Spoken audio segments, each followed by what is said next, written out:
Então nós vamos ter um dia em que a colheita há de acontecer.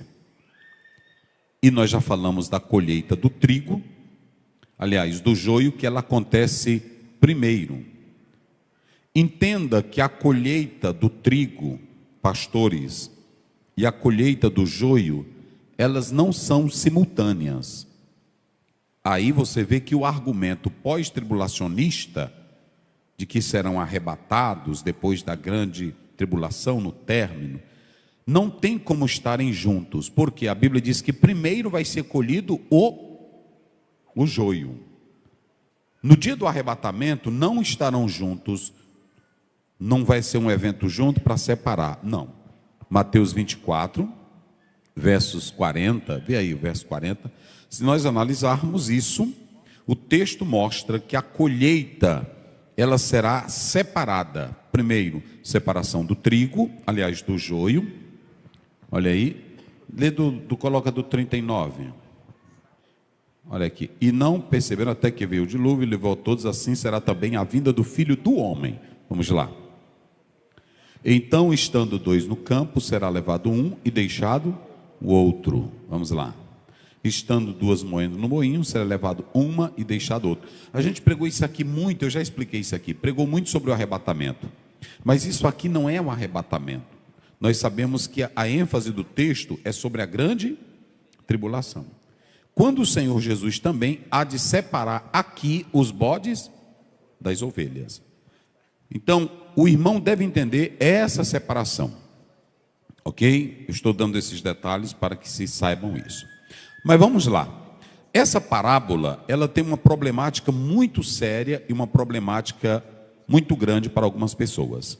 Existem pregadores calvinistas que dizem que essa parábola, ela está falando simplesmente para a igreja. Outros são de opinião contrária. No meu entender, o texto está falando de ambos. O texto tanto está falando de cristãos que estão dentro da igreja, porque a igreja está no reino, mas que não são crentes sinceros, são apenas crentes nominais.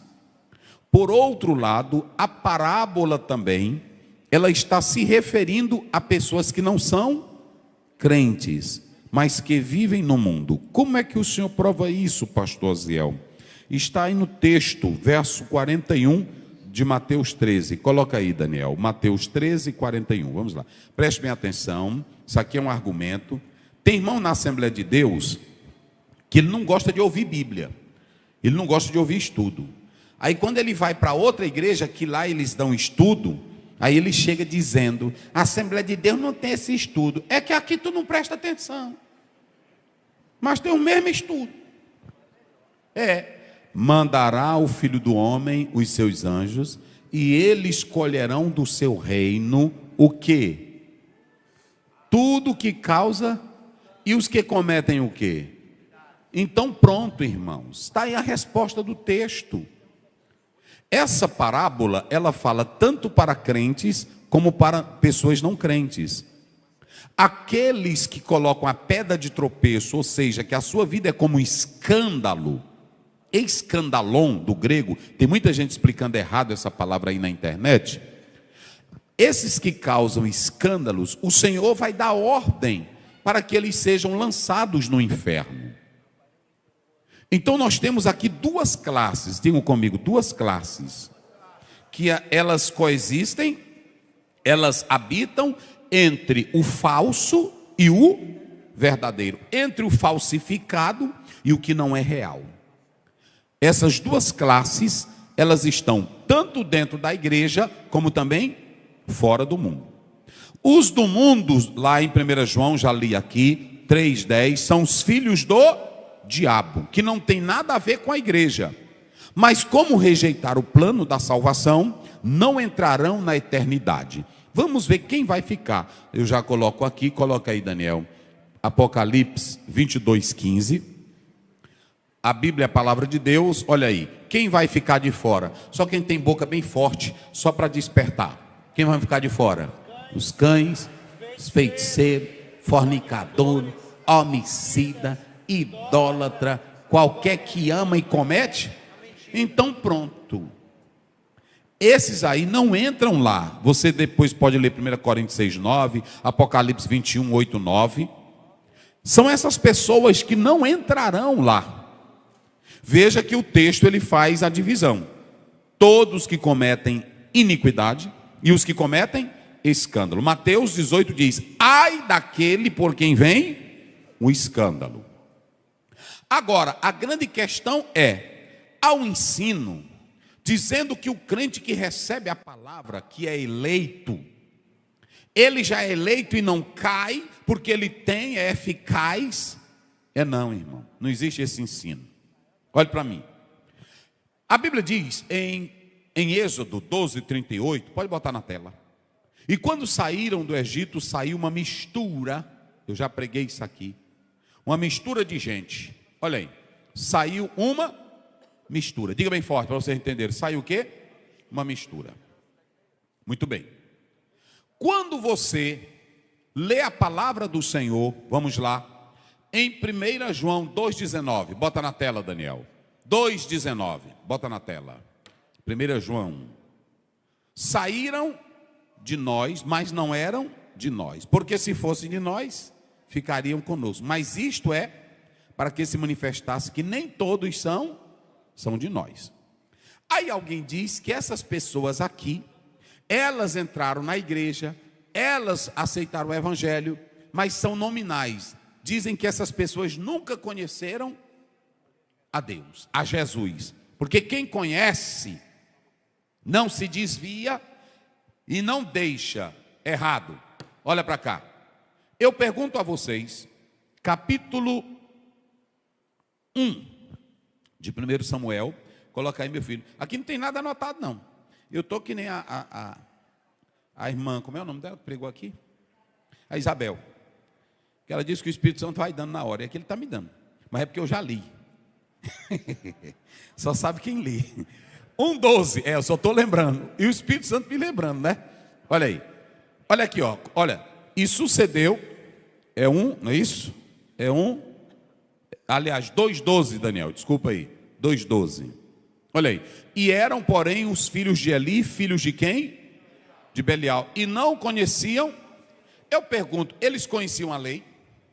Vamos lá, bem forte. Eles conheciam a lei? Eles conheciam o Deus de Israel? Eles sabiam dos feitos poderosos? Mas essa palavra não conhecia o Senhor.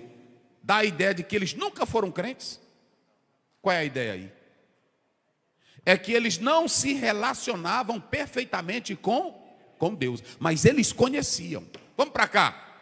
O rei Saul conhecia o Senhor, profetizou, ele foi usado por Deus, venceu batalhas, consultou a Torá, consultou Urim, consultou Tumim, Deus falou através dele, sim ou não? Mas a Bíblia diz que no fim dos dias, o que é que ele fez? Ele buscou uma feiticeira. Eu pergunto aqui, quer dizer que o Saul, que era escolhido de Deus e de Israel, ele nunca teve acesso à verdade? Ele nunca foi iluminado? Ele foi. Porque tem uns aí ensinando, dizendo que isso é impossível. Eu vou te mostrar mais um texto. Gálatas 2, verso 11. Vamos ver Gálatas 2, coloca aí, Daniel.